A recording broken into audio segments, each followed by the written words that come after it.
안녕하세요. 사연에 빠지다의 DJ 민영입니다. 오늘도 두 가지 사연 준비되어 있으니 끝까지 함께 해주시고요. 구독과 좋아요 버튼도 눌러주세요. 그럼 오늘의 사연 함께 시작해 볼게요. 연애하고 결혼 같은 거 하느니 차라리 혼자 살다 총각 귀신 되겠습니다. 여자친구 없냐고 누가 물어보면 전 이렇게 대답하곤 합니다. 내 단호한 대답에 질문하던 사람은 머쓱해지고 더 이상 저에게 어떠한 것도 물어보지 않지요.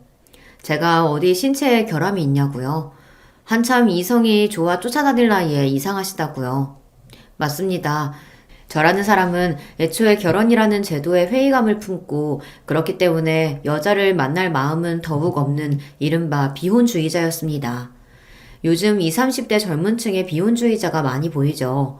과한 결혼식 비용, 높은 주거 비용 등 경제적 이유로 결혼을 포기하는 사람도 있지만 저는 여자를 경멸하고 사랑을 믿지 않는 감정적 비혼주의자라고 할 수 있겠네요. 제가 왜 이런 사람이 됐는가 생각해보면 그건 아마 제가 자라온 가정환경 탓이겠죠. 그래서 제가 들려드릴 이야기는 어쩌면 경악할 수도 있는 그런 놀랍고 슬픈 것일지도 모릅니다. 그래도 결코 평범하지 않은 제 이야기를 끝까지 놓치지 말고 들어주세요. 아직 제 직장이나 주변 사람들은 이런 저의 개인사를 하나도 모르세요. 그만큼 비밀스러운 이야기이기 때문에 저를 비롯한 사람들의 이름을 가명으로 쓰는 점 너른 양해 부탁드립니다. 그럼 이제부터 제가 살아온 이야기를 시작해 볼게요. 제가 기억할 수 있는 한 아주 어렸던 기억을 떠올려 보면 보이는 건 시골의 낡은 집, 거기서 곤충이나 잡고 놀며 매일 혼자 시간을 죽이는 무료한 시간들이었습니다. 세상에서 별로 무서워할 것 없는 제가 지금까지 죽어도 못하겠는 일은 바로 혼밥입니다. 할아버지가 일 나가시기 전에 저 먹으라고 개다리 소반에 차려놓으신 밥을 혼자 먹었던 때가 뼈에 사무치게 외롭고 싫었어요. 그래서 지금도 밥을 굶으면 굶었지 여간에서는 혼자서 잘 안 먹습니다. 혼자 먹는 밥은 저에게 외로웠던 유년기의 아픈 기억과 같으니까요. 이 집에는 할아버지와 외손자인 나 단 둘뿐. 왜 남들처럼 우리 집에는 엄마 아빠가 없는 것인지 궁금했습니다. 그런 질문에 할아버지는 이런 이야기를 들려주셨어요. 인연이? 너 어제는 누구랑 있다가 밤늦게 들어왔어? 이렇게 살 거면 결혼은 뭐하러 하고 자식은 어떻게 낳고 살았냐? 그렇게 해도 다른 남정 내가 좋으냐? 어? 미친놈이 또 엄한 사람 잡고 앉아있네. 나도 누가 이 모양 이 꼴로 살 줄 알았겠어? 이럴 줄 알았으면 너 같은 놈한테 내 청춘 안 맡겼지. 맨날 이렇게 사람 의심하고 숨 막히게 할 거면 그냥 지금이라도 갈라서. 아유, 확시 이걸 그냥 죽여 살려. 너 그걸 말이라고 해? 엄마라는 여인이 이혼이 그렇게 쉽냐? 쉬워? 내가 태어나고 부모와 살았던 집은요, 맨날 부부끼리 잡아 죽일 듯이 싸워댄다며 동네에서 유명했대요. 부부싸움의 원인은 아버지 입장에서는 어머니의 불륜, 어머니 입장에서는 아버지의 을처증. 둘 중 누구 말이 맞는지는 모르겠다고 할아버지는 말씀하셨습니다. 분명한 것은 둘의 궁합은 애초에 원수였을, 결혼하지 말았어야 할 사람들이었다는 거죠. 그러더니 결국 내가 두 돌쯤 됐을 때 부모님은 이혼하고 말았어요. 어머니가 날 키우겠다며 데려왔지만 시골 외갓댁으로 가서 저를 맡겼어요. 아휴, 지긋지긋한 인간. 나 그 인간이랑 헤어졌어요. 어떻게든 애 먹여 살릴 방도 찾아볼 테니까 그동안 엄마 아빠가 좀 키워주세요. 당시에 살아계신 외할머니에게 자기 자식은 던져두고 아기를 낳은 어느 신혼부부네 입주 산후 도우미를 한다며 대전으로 가버렸어요. 할아버지, 우리 엄마 아들은 어디 갔어요? 나 왜 안 보러 와요? 아휴, 불쌍한 우리 승우. 아무리 일하러 갔어도 그렇지. 가끔 집에 들러볼 순 있잖아. 명색이 지가 어민데 어린 자식 떼어놓고 어떻게 그렇게 매정하게 한 번을 안 오냐. 망할 지집에. 그 집 태어난 아기 보느라 휴가 받을 사정이 안 되나 보지. 저, 엄마는 나중에 너 좋은 학교도 보내고 잘 키워보려고 돈 버는 거야. 기다리다 보면 언젠가 엄마가 너 데리러 올 거야. 어린 제 눈에도 할아버지의 말씀은 하나도 믿기지 않았습니다. 저보다 더 슬픈 표정으로 먼 데만 쳐다보며 깊은 한숨을 쉬셨으니까요. 왜 우리 엄마 아빠는 맨날 싸우셨던 걸까? 이혼하고도 왜 나만 혼자 남겨진 걸까? 늘 궁금했지만 그래도 언젠가 날 보러 오실 거라고, 언젠가 엄마랑 함께 살면 심심하지도 외롭지도 않을 거라고 기다렸습니다. 하지만 저는 더 외로워지고 말았어요. 외할머니가 돌아가시고 이제 정말 할아버지랑 둘만 남아버렸거든요. 할아버지가 가끔 제 끼니를 부탁하셔서 이웃 아주머니들이 한 번씩 절 보러 집에 오셨어요. 승우야, 할아버지는 반일 나가시고 집에 안 계시니? 아이고, 또 어린 거 혼자 있구나. 밥은 먹었어? 할아버지가 오늘 장에 갔다가 해질녘쯤에 오신다고 했어요. 저는요, 밥 혼자 먹기 싫어요. 그래? 그럴 줄 알고 아줌마가 고구마랑 밤 삶아왔다. 이거 먹으면서 놀고 있으면 할아버지 금방 오시겠지. 아휴, 짜는 것 같으니. 아주머니들이 주시는 광주리를 들고 꾸벅 배꼽 인사를 드리는데 뒤돌아서서 가던 아주머니들끼리 하는 얘기를 듣고 말았어요. 승우 엄마는 왜 한 번도 집에 오지를 않는데? 진짜 일하러 간 거 맞아? 아들이 보고 싶지도 않은가? 자기 몰랐어? 승우 엄마 재혼했대잖아. 뭐 정식으로 결혼식 올린 것 같지는 않고 그냥 어떤 남자랑 같이 산다지 아마. 같이 사는 남자는 딸도 있다던데 자기 자식은 늙은 부모한테 팽개치고 남의 딸만 키우고 사네. 망할 렵했네. 엄마마, 그게 사실이요? 그럼 승우 아비가 허구한 날 애먼 사람 잡은 게 아니고 승우 엄마가 진짜 남자 문제가 있었던 게 맞았구만. 아이, 그러게 말이요. 그러니까 승우 할아버지도 어디다 하소연도 못하는 거지. 자기 딸 때문에. 아무리 사내가 좋아도 그렇지. 자식은 나 몰라라 하고 제가 한 게 그게 어디 사람이여. 짐승만도 못하지. 승우 쟤만 불쌍해서 어째. 에휴. 그때 알았습니다. 내 인생이 외로워진 것은 다 날 낳은 친모 때문이구나.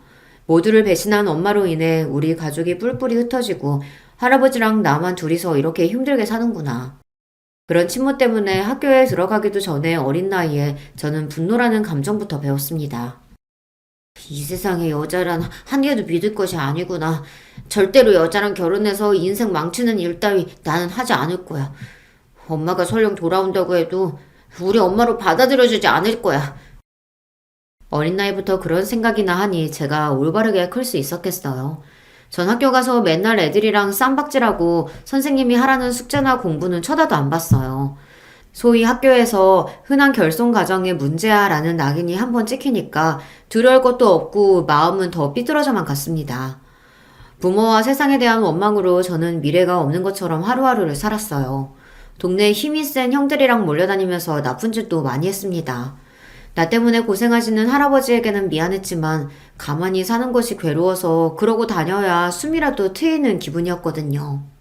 인근 학교 애들과 패싸움으로 경찰서에 다녀온 날 할아버지는 처음으로 빗자루로 내 종아리를 치며 호통치셨습니다. 이놈아, 너 커서 뭐 되려고 이러고 사냐? 젊고 젊은 것이 너는 장래 희망도 없어? 그냥 대충 살다가 죽으면 되지. 장래 희망은 얼어 죽을. 부모도 버린 자식이 뭐 제대로 살기나 하겠어요?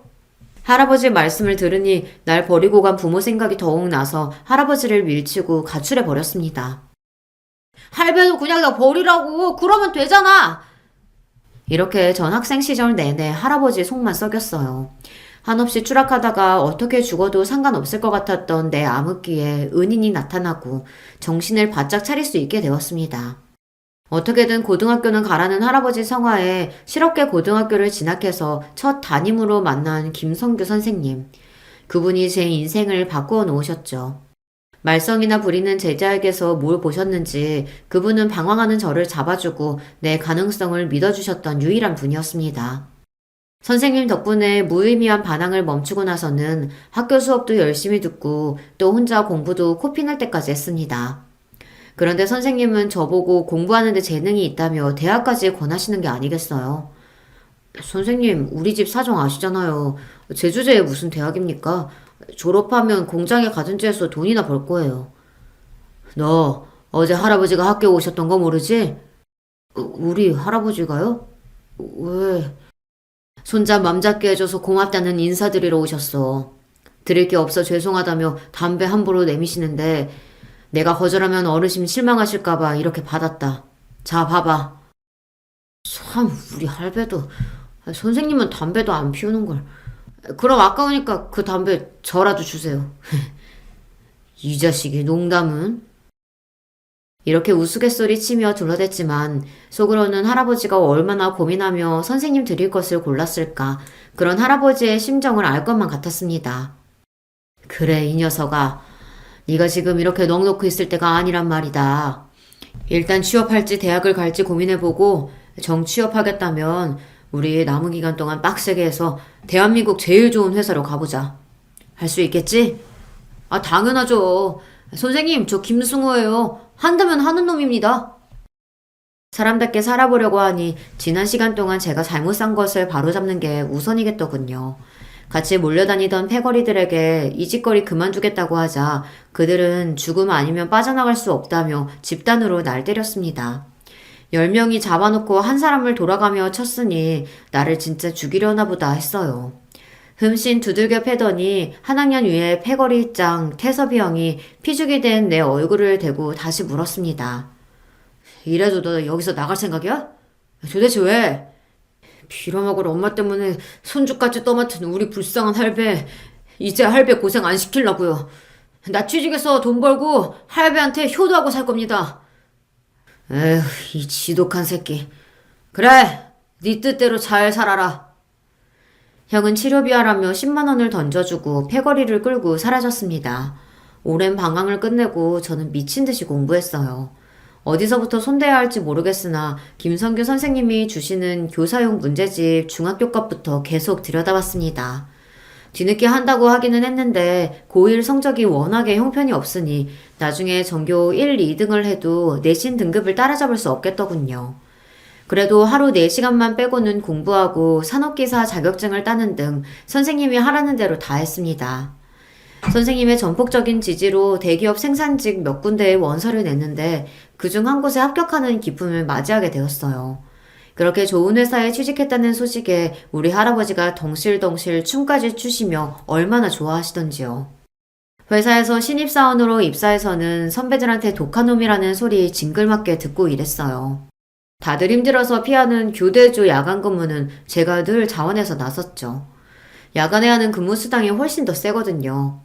인생 바닥을 기던 놈이 어디 가서 좋은 회사 다닌다고 하면 사람들이 우러러보는 그 눈빛도 짜릿했습니다. 그 맛에 더 높은 직급을 가보겠다는 꿈도 품게 되었죠. 우리 파트 누구보다 야간과 주말에 많이 나오고 위에서 시키는 일은 잘하니까 늘 상사들이 칭찬하니까 언젠간 가능할 거라고 믿었습니다. 하지만 처음 꿈을 가진 저에게 난관이 생겼어요. 20대 초반 왕성한 체력일 때는 그래도 가능했는데 사람이 참 밤일에는 장사가 없던 것입니다. 한 달에 쉬는 날이 이틀뿐이었으니 몸도 더 이상 버틸 재간이 없죠. 그런데 몸보다 더 절 힘들게 하는 건 내 일에 비전이 없다는 사실이었습니다. 연차가 하나씩 늘어가며 현실의 벽에 직접 부딪히면서 느낀 좌절감은 누구보다 열심히 살았던 만큼 더 깊고 크게 다가왔습니다. 공돌이는 공돌이라 회사에서 제가 오를 수 있는 자리는 한계가 있다는 걸 여실히 느꼈죠. 대학 졸업장이 있고 없고에 따라 세상에서 내가 올라갈 수 있도록 열어주는 길은 정해져 있더군요. 스승의 날마다 은사이신 김성규 선생님을 찾아뵙곤 했어요. 삼겹살 굽고 소주를 마시며 제 고민을 들어주시던 선생님은 한 가지 해답을 주셨습니다. 그러지 말고 너 아예 이참에 대학에 가보는 게 어떻겠냐? 예? 대학이요? 제가 벌써 24살이에요. 학교 그만둔 지 몇 년인데 지금 와서 어떻게 대학에 갈 수 있겠습니까? 실업계 고교 출신자 특별 전형이라는 제도가 대학마다 있거든. 너 회사 다닌 경력 살려서 지원해봐. 선생님이 어디 지원해볼 만한 데 있는지 찾아서 도와줄 테니. 또 한 번 선생님의 도움으로 저는 대학이라는 꿈을 꿀 수 있게 되었습니다. 입시 면접 때 내가 하던 업무에 관련해서 자신감 있게 어필해서인지 선생님이 찍어준 대학 중 한 곳에 합격할 수 있었죠. 월급 많이 주는 좋은 직장 때려치고 늦은 나이 무슨 대학이냐며 주변 모든 사람들이 절 말렸어요. 하지만 전 뭐 하나 꽂히면 코뿔소처럼 직진하는 성격이라서 누구의 우려도 귀에 들어오지 않았어요. 할아버지 역시 내 결정에 근심이 누구보다 컸겠지만 그래도 절 믿어주셨습니다. 네가 원래 어릴 때부터 아주 똑똑했었지. 나가서 돈 벌어온다고 괜히 책임감 같은 거 느낄 필요 없다. 이 할아버지 아직 일할 수 있고 우리 장손이 대학 가겠다는 건 아주 잘한 결정이요. 늦은 나이에 캠퍼스에 들어서서 감개무량했지만 저는 독하게 마음을 먹었습니다.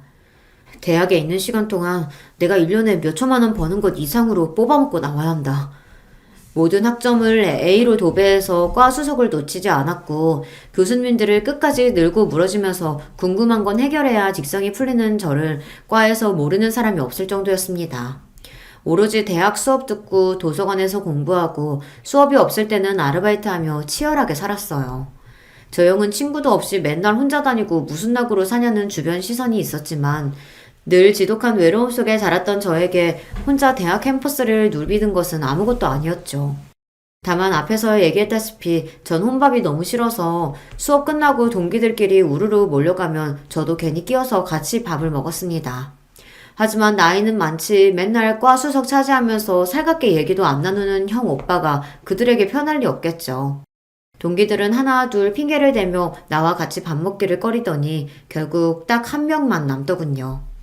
그 아이는 나보다 4살 어린 동기 현아였습니다. 현아는 늘 웃음을 머금고 있는 밝고 활달한 여자애인데요. 친한 동기들이 날 따돌리고 가는 걸 알면서도 자기만은 나랑 같이 밥을 먹어주었습니다. 별 대화도 없이 같이 마주보고 밥 먹고 일어서서 잘가 하는 인사로 헤어지는 날이 여러 날이었어요. 애초에 인간에 대해, 특히 여자에 대해 조금도 믿지 않는 저로서는 이 현아라는 친구가 궁금해지기 시작했죠. 너 내가 불쌍한 놈 같아서 계속 같이 밥 먹어주는 거냐? 하지만 현아는 난감하다는 표정만 지을 뿐 별다른 말이 없었습니다. 솔직히 말해봐. 우리 과 애들이 날 어떻게 보는지 내가 모르는 것도 아니고 너도 나 불편하고 싫잖아. 근데 왜 나랑 밥 먹어주냐고. 나한테 뭐 원하는 거 있어? 오빠 혼자 밥 먹기 싫어하잖아요. 그게 마음에 걸려서. 그 때문이에요. 걔는 딱 봐도 곱게 자란 착하고 순수한 아이예요. 제 딴에는 솔직하게 한 대답인데 괜히 그 말에 내가 뜨끔해서 그녀를 상처 주고만 싶었습니다. 알량한 동정심이네. 온실속 화초처럼 자란 네가 나에 대해 뭘 알아? 좋은 부모 밑에서 세상 어려움 모르고 자란 사람에게 튀어나오는 일종의 열등감 같은 거였죠. 가시도 친 내 말에 상처받은 표정을 짓고 밥을 다 먹기도 전에 그 애는 식판을 가지고 일어났습니다. 인사도 없이 그렇게 나가는 현아를 보면서 속으로는 저 솔직히 불안했어요. 이제 나 같은 놈이랑 밥도 안 먹어주겠네. 나를 아예 모르는 사람처럼 무시하려나. 그런데 뜻밖에도 다음날 수업이 끝나자 현아는 어딜 가자고 저를 끌었습니다. 학교 뒤 야트막한 산 중턱 공원에 가더니 거기 테이블에 가방을 내려놓더군요. 야, 여기나 왜 데려온 거야? 학교 식당 가서 점심이나 먹자. 가만히 좀 있어 봐봐요. 성격은 급해가지고. 자, 다 됐어요. 이제 같이 먹어요. 가방에서 뭘 주섬주섬 꺼내더니 밥과 소세지 볶음이랑 김치볶음, 김 등 반찬들을 차려놓고 나한테 같이 먹자는 겁니다. 네가 직접 싸온 이 도시락을 같이 먹자고 날 데려온 거야? 왜? 나 같은 놈한테 너 왜 자꾸 잘해주는 거냐고. 소세지 반찬을 입에 넣고 우물거리던 현아는 나를 빤히 보며 얘기를 시작했어요. 그럼 나처럼 곱게 산 애가 오빠한테 잘해주면 무조건 동정심인 거예요? 이게 무슨 감정인지는 나도 처음 겪으니까 잘은 모르겠어요. 그런데 오빠같이 뻣뻣하고 무심한 사람이 자꾸 우리한테 끼어서 밥 먹는 걸 보니까 그 마음이 완전히 이해되더라고요. 나도 혼자 밥 먹는 게 죽기보다 싫은 애라서 그런가 봐요. 그저 혼밥하기 싫은 사람들끼리 같이 밥 먹으면 좋잖아요. 맨날 둘이서 학식 먹으니까 과에 이상한 소문 돌아요. 그래서 앞으로는 식당 밖에서 이렇게 먹자고요. 난 현아의 말에 얌전히 맞은편에 앉아 현아가 싸온 도시락을 먹기 시작했습니다. 너 생각보다 반찬 잘 만든다. 다 엄마가 만들어준 거지? 뭐래. 나도 어릴 때 혼자 많이 차려 먹었어요. 내가 할 줄 아는 반찬, 내가 잘 먹는 반찬은 딱 요 정도예요. 어떻게 먹을만 해요? 먹을만 하냐고? 엄청 맛있어서 네가 만든 게 믿겨지지 않을 정도다, 야. 다음날부터 나와 현아는 번갈아 가며 도시락을 싸와서 함께 먹고 또 어떤 날은 식당에 가서 먹기도 하고 대학생활 내내 현아는 내 밥 친구였습니다. 그리고 학교 시험 앞두고는 내가 현아를 억지로 공부시키고 가르치면서 우리는 가깝게 지냈어요. 형, 현아랑 사귀는 거 맞죠? 내가 물어보니까 현아는 대답 피하던데. 남녀간에 꼭 붙어 지내다 보니 과 사람들은 당연히 우리가 커플인 줄 알고 있었죠. 하지만 난 현아의 손도 잡아본 적이 없었습니다. 물론 마음속 상상으로는 입도 맞춰보고 싶었어요. 그런데 그럴 용기가 없었어요. 이런저런 이유로 미뤄두었던 군대에도 가야 하고 빨리 취직해서 할아버지 생계도 책임져야 하는 현실에 여자라니 그건 무책임하다고 생각했습니다. 현아는 은근히 내가 남자로서 무슨 행동을 취해주길 기다리는 눈치였지만 그걸 알면서도 전 모르는 척 했습니다. 회사 박차고 나와 원하던 대학 졸업장은 손에 거머쥐게 되었지만 자칫 백수가 될 수 있으니까 빨리 좋은 회사에 들어가야죠. 그래서 내 조건으로 갈 수 있는 직장, 전보다 더 좋은 직장을 무수히 알아보고 문을 두드렸습니다. 전에 다니던 회사에서 같이 일했던 선배는 이번 경력사원 모집에 지원하면 면접 등에서 이전에 일했던 경력까지 인정받을 수 있다고 꼭 지원해서 같이 일하자 하셨습니다. 그것도 좋았지만 보다 안정적으로 일할 수 있는 곳을 원했어요. 숱한 도전 끝에 드디어 전 어느 종합병원의 시설관리직으로 일하게 되었습니다. 마치 준 공무원처럼 회사 실적에 따른 압박에 시달리지 않아도 되고 일이 고되지 않으면서 급여도 괜찮은 편이었습니다. 무엇보다 잔업이 많지 않은 주간 근무라는 것도 더 좋았습니다. 내가 그리던 직장까지 잡았지만 난 여전히 현아에게 미래를 약속할 수 없었어요. 이미 20대 후반에 들어선 저에게 입영 영장이 나와버렸거든요. 더 이상 나라의 부름을 연기할 사유도 없었기에 곧바로 입대해야 했습니다. 전 거의 평생을 버림받고 여자에 대한 불신으로 살아온 놈입니다. 아니길 바라지만 군대에 있는 동안 현아가 다른 마음 먹는다고 해도 어쩔 수 없다는 생각으로 그녀에 대한 기대는 애초에 접었습니다. 미리 포기해놓지 않으면 나중에 그녀가 떠났다는 걸 알았을 때 버틸 수 없었기 때문이죠. 그런데 이게 무슨 기적과 같은 일입니까?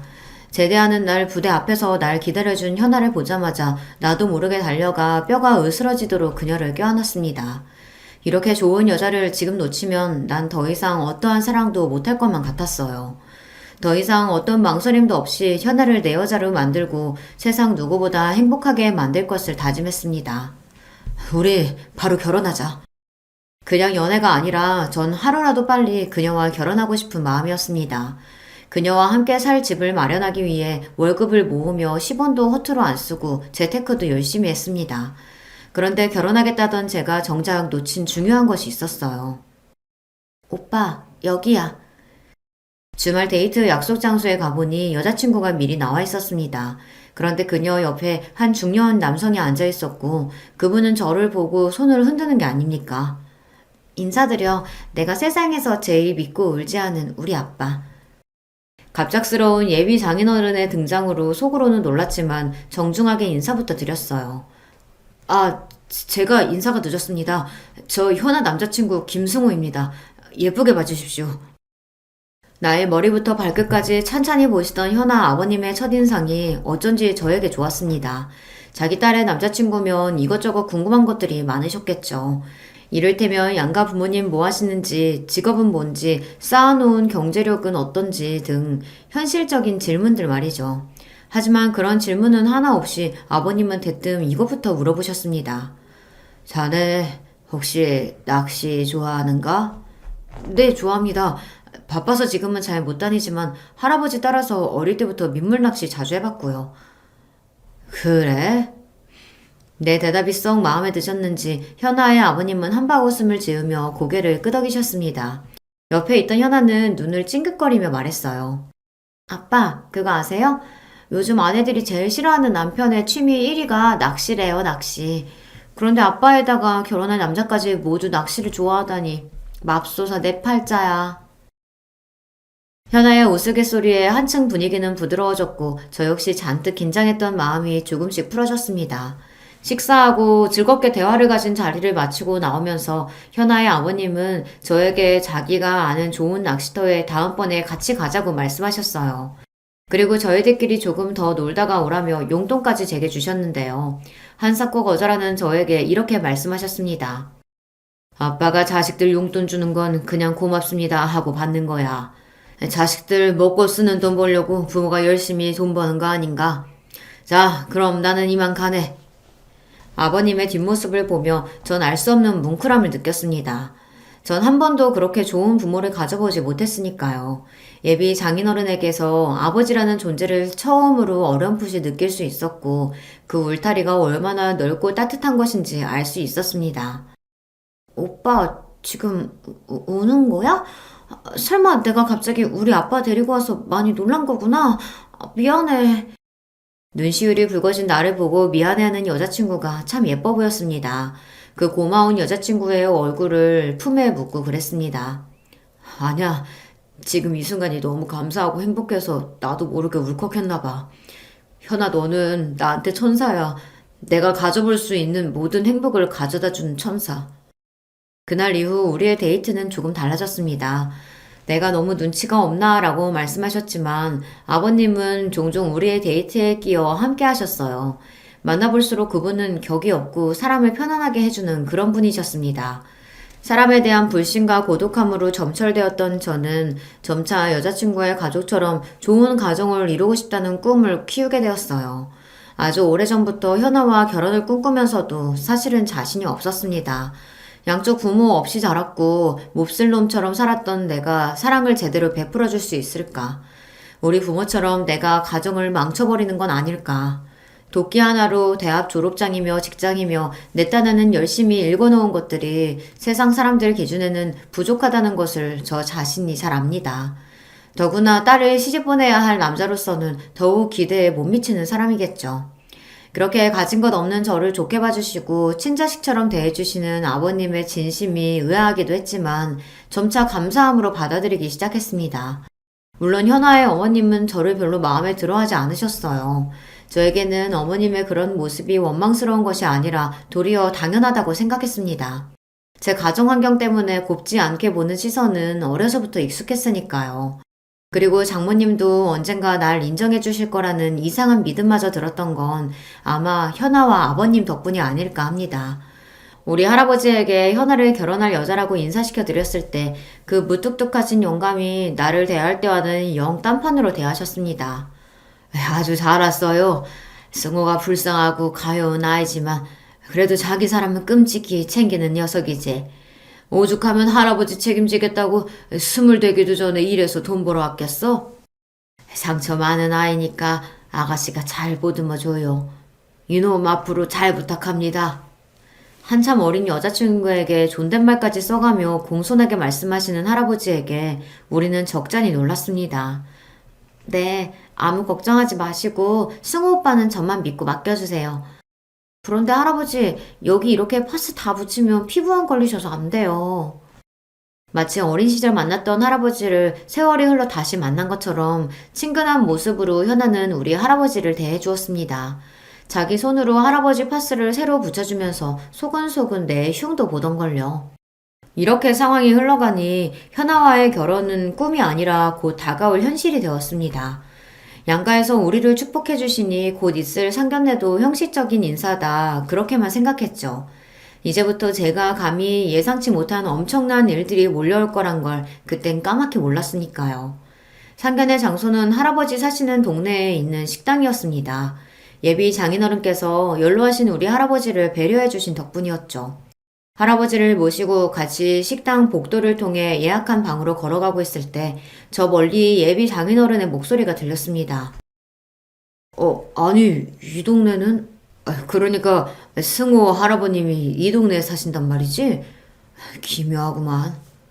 이윽고 문을 열고 들어오는 할아버지와 장인어른을 쳐다보는데 이미 두 분은 서로 눈을 맞추고 있는 상태셨습니다. 아니, 두 분은 단순히 눈을 맞춘 것이 아니라 서로 빤히 보며 믿기질 않는 표정을 지으셨어요. 자네는 어떻게 자네가 이 자리에 있는가? 할아버지 못지않게 예비 장인도 할아버지께 뭐라 말씀도 못하시고 진땀만 흘려댔습니다. 그렇게 당황하시는 할아버지나 예비 장인어른의 모습은 본 적이 없어요.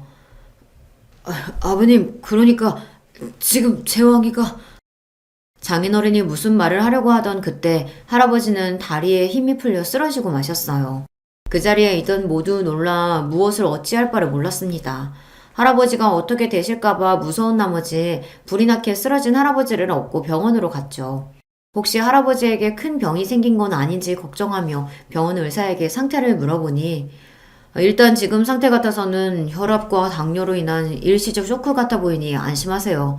그래도 워낙 곤형이시니까 몇 가지 검사차 입원실로 옮겨 환자분 지켜봅시다. 안도의 숨을 쉬고 누워 계신 할아버지를 보고 있었습니다. 어느새 이렇게 나이를 잡수시고 건강이 나빠지셨는지를 걱정하던 그때 할아버지는 눈을 깜짝 뜨셨어요. 할아버지, 이제 정신이 드세요? 분명 의식을 차리셨고 눈동자를 여기저기 살피는 모습이 괜찮아 보이시긴 하는데 제 질문에 할아버지는 아무 대답이 없으셨습니다. 그러고 한참 뒤에 할아버지 입에서 뜻밖의 질문이 나왔어요. 너 이 결혼 반드시 해야 하겠냐? 아니, 갑자기 무슨 말씀이세요? 할아버지께서도 우리 현아 이뻐하셨잖아요. 갑자기 왜 그러시는 거예요? 이 일을 어쩌면 좋으냐? 라며 할아버지는 가슴을 치면서 눈물만 흘리셨습니다. 할아버지 참 이상하다 싶은 그때 제 전화가 울렸습니다. 현아야, 장인어른 장모님 모시고 집에 잘 들어갔어? 미안하다. 우리 할아버지 때문에 상견례 망치고. 그런데 너는 왜 우는 거야? 수화기 너머로 분명 현아가 울고 있는 소리가 들렸습니다. 오빠, 갑자기 우리 아빠가 이 결혼 없던 일로 하라고 무섭게 돌변하셔서 말씀하셔. 엄마도 이 기회에 잘 됐다며 아빠 거들고. 갑자기 부모님 모두 우리 결혼 반대하겠다는데 이를 어쩌면 좋아? 할아버지는 이유도 없이 갑자기 쓰러지시고는 내 결혼을 안타까워하시질 않나. 상견례에서 서로 뭘 한 것도 없는데 갑자기 태도를 바꾸신 장인어른이나 저로서는 정말 이해할 수 없는 일이었습니다. 순탄하게 흘러오던 결혼은 이제 양가의 반대에 부딪히고 말았습니다. 그렇게 날 따뜻하게 대해주시던 장인어른은 이제 절 보려고도 하지 않고 제 전화도 받질 않으셨어요. 현아 부모님을 만나지도 못하니 설득하기도 어려웠는데요. 우리 할아버지까지 역시 이 결혼은 무르는 게 맞다는 말씀만 하십니다. 그 가운데 현아와 나 둘이서만 고군분투하던 어느 날 장인어른이 병원에 있는 나를 찾아오셨습니다. 여기 내 딸 왔지? 자네가 내 딸 숨겨두고 있는 거 맞는가? 네, 무슨 말씀이십니까? 할아버지 계신 병원에 현아를 숨겨두다뇨. 우리 현아가 갑자기 사라졌어. 집에 가출하겠다는 쪽지 하나 남기고 말이야. 정말로 자네가 함께 벌인 짓이 아니란 말이야? 현아가 가출이라니 나한테 아무 말도 없이 그럴 애가 아닌데 이렇게 현아를 걱정하며 어떻게 찾아야 할지 궁리하고 있는데 할아버지의 음성이 들렸습니다. 우리 승호는 가출 같은 걸 부추길 애가 아니란 말일세. 자네 나랑 둘이 얘기 좀 하지. 함께 있고 싶다는 저를 억지로 병실 밖으로 내보내고 두 분의 이야기가 시작되었어요. 당시에 저는 듣지 못했던 그 대화를 나중에 전해 듣고 여기에 적어보겠습니다. 장인어른, 정말 오랜만에 뵙습니다. 긴 세월 못난 자식들 때문에 얼마나 고생이 많으셨을지. 아이들 일이 이렇게 돼서 정말 어떻게 뵐 면목이 없습니다.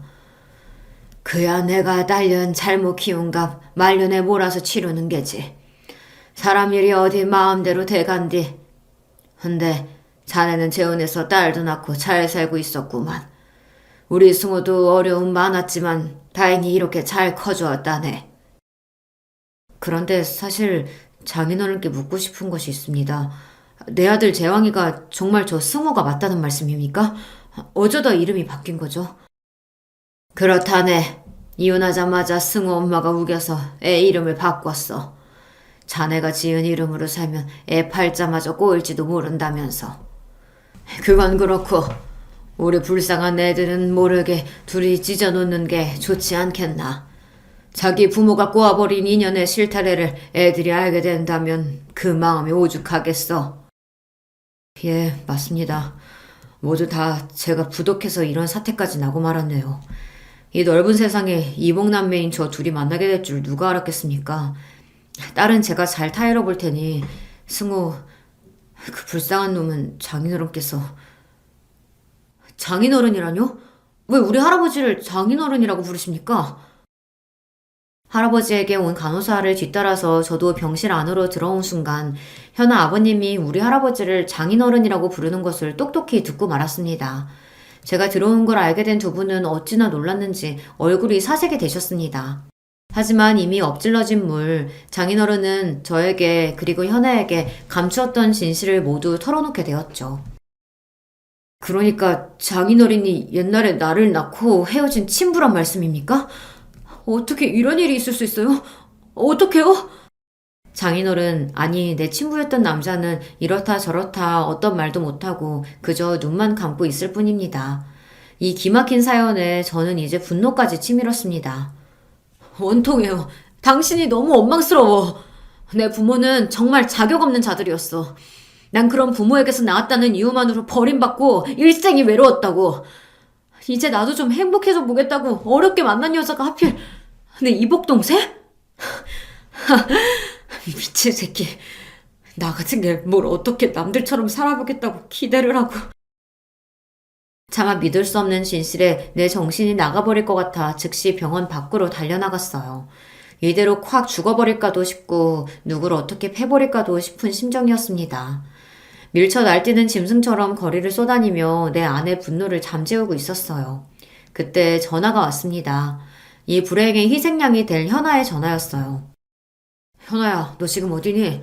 너 집에서 가출했다며? 왜 그랬어, 왜? 우리 아빠가 거기까지 갔구나. 미안해. 오빠한테도 미리 말 못할 만큼 상황이 급박했거든. 충동적으로 저지른 가출이지만 그래도 난 여전히 우리 아빠를 이해할 수가 없어. 설득 안 되는 이유로 오빠를 그만 만나라고 하는데 내가 어떻게 하겠어. 그냥 확 나와버렸지. 그래도 여자 혼자 어딜 가겠다는 거야. 안 돼. 위험해.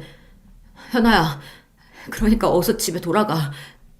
어쩌면 우리 이제 끝내야 하니까 말이야. 겨우겨우 참고 있던 눈물은 댐처럼 흘러나와 결국 현아도 무언가 잘못되었다는 걸 눈치채고 말았습니다. 그게 무슨 소리야? 우리가 왜 끝내? 오빠, 우리 아빠한테 무슨 얘기 듣고 그러는지 모르겠지만 오빠 지금 울어? 바보야. 우리 만나자. 만나서 얘기해. 아니, 아니라고. 내가 말했잖아, 이 기집애야. 우리 만날 수 없는 인연이라고. 끝내야 한단 말이야. 그녀와의 전화를 일방적으로 끊고 전화기를 내동댕이 쳤습니다. 저는 더욱 미칠 것만 같았습니다. 목소리만 들어도 이렇게 좋은데 그 아이를 너무 사랑하는 걸 아는데 어떻게 헤어집니까? 내 부모는 유년 시절로도 모자라 내 평생의 사랑까지 엉망으로 만들었습니다. 망할 내 팔자. 전 바로 회사에 장기 휴가를 내고 낚시 가방만 들고서 그냥 떠났습니다. 고장난 핸드폰으로 내가 아는 모든 사람과 연락이 두절된 채 그대로 인연을 끊겠다는 마음으로 숨어들었다고 봐야죠. 이 낚시터 저 낚시터 떠돌고 다니다가 가끔 공중전화로 할아버지한테 전화로 안부 정도만 확인하고 살았어요. 정처 없이 떠돌이 생활하던 어느 날 불현듯 경기도 안성의 한 낚시터가 생각나서 그곳에 왔습니다. 고요한 저수지 수면에 낚싯대를 들이우고 앉아 있었어요. 인적도 드문 넓은 저수지에서 나를 아는 이가 있을 리 없는데 저 멀리 어떤 남성이 내 이름을 부르는 듯한 소리가 나는 겁니다. 다른 일행과 착각하는 건가 싶어 그 사람을 보내려고 했어요. 여기 낚시하는 사람 있어요. 저쪽이나 찾아가 보세요. 저벅저벅 쓱 저벅저벅 쓱 갈대밭을 헤치고 이윽고 내 앞에 선 사람은 바로 내 장인어른, 아니 내 친부였습니다. 역시 자네는 여기에 있군. 내가 어떻게 알고 자네 찾으러 이 낚시터 온 줄 아나? 여기까지 무슨 일이세요? 모르겠습니다. 27년이나 됐으려나. 네 엄마한테 이혼당하고 아들까지 뺏기고 나서 여기로 왔었어. 옛날 네 엄마랑 낚시 데이트하러 온 곳이기도 한데 죽을 장소를 생각하니까 왠지 여기부터 생각나더군. 그리고 저번에 밤낚시 좋은 데 없냐고 네가 묻길래 널 여기에 한번 데려왔었지. 피는 못 속인다더라. 딸이 결혼하겠다고 누굴 데려온다기에 난 그 도둑놈한테 엎어놓고 도망가게 해야지 싶었어. 그런데 널 보자마자 괜히 애틋하고 정이 가고 그랬다. 조건도 안 좋은 녀석인데 왜 마음부터 그렇게 끌리던지. 너도 참 인생이 어째 그렇게 꼬였냐. 잘 살아보지 않고선. 지금도 현아가 많이 보고 싶어? 어찌 마음 정리는 다 됐냐? 당신 진짜 무책임한 인간이네요. 자식이었던 나한테 미안하지도 않습니까? 이제 둘째 부인하고 낳은 딸만 걱정되는 모양이군요. 네, 걱정 마십시오. 나도 이복 동생이랑 어떻게 해보려고 하는 파렴치한은 아니니까 말이에요. 내가 하려는 얘기는 그 얘기가 아니야. 둘이 헤어지라고 자네를 찾아온 게 아니란 말일세. 현아 쓰러져서 응급실에 가 있던 거 자네 모르지? 전 깜짝 놀랐습니다. 건강하던 그 아이가 갑자기 왜, 설마, 우리가 걱정했던 대로 그 아이는 이 출생의 비밀을 어떻게 알아내고 말았네. 그런데 이럴 때 자네가 연락 두절인 상태고 아마 그 아이 죽을 만큼 힘들었을 거야. 그래서 수면제를 30알이나 먹고 그만. 친부는 어깨를 들썩이며 눈물을 참았습니다. 저 역시 불쌍한 현아 생각에 울음을 터뜨리고 말았어요. 우리 둘은 각자의 눈물을 쏟아내고 진정되기까지 시간이 필요했어요. 그 사이 물고기가 입질을 하는지 낚싯대에 찌가 울렸지만 그것과 씨름할 겨를은 없었죠. 현아는 지금 괜찮아진 겁니까? 다행히도 제 엄마가 바로 발견해서 병원 처치를 받아서 괜찮다네. 그리고 내가 너를 찾아온 건 네가 모르는 또 다른 이야기를 하기 위해서야. 사실 현아는 네 이복 동생이 아니다. 지금 현아 엄마가 전에 같이 살던 남자 사이에서 낳은 딸이지. 그러니까 나와 또 너와 피 한 방울 안 섞인 생판 남이라고. 네? 이건 또 무슨 말씀이세요? 그럼 처음부터 나와 현아가 이복 동생이 아니었는데 우리 사이를 반대하신 겁니까? 왜요? 이날까지 내 딸은 내가 자기 친부인 줄 알고 있었으니까 나도 그 비밀을 죽을 때까지 묻으려고 했고. 그런데 어쩌겠나. 자식이 이렇게 죽을 만큼 힘들다는데 그냥 내버려둘 수는 없지 않은가.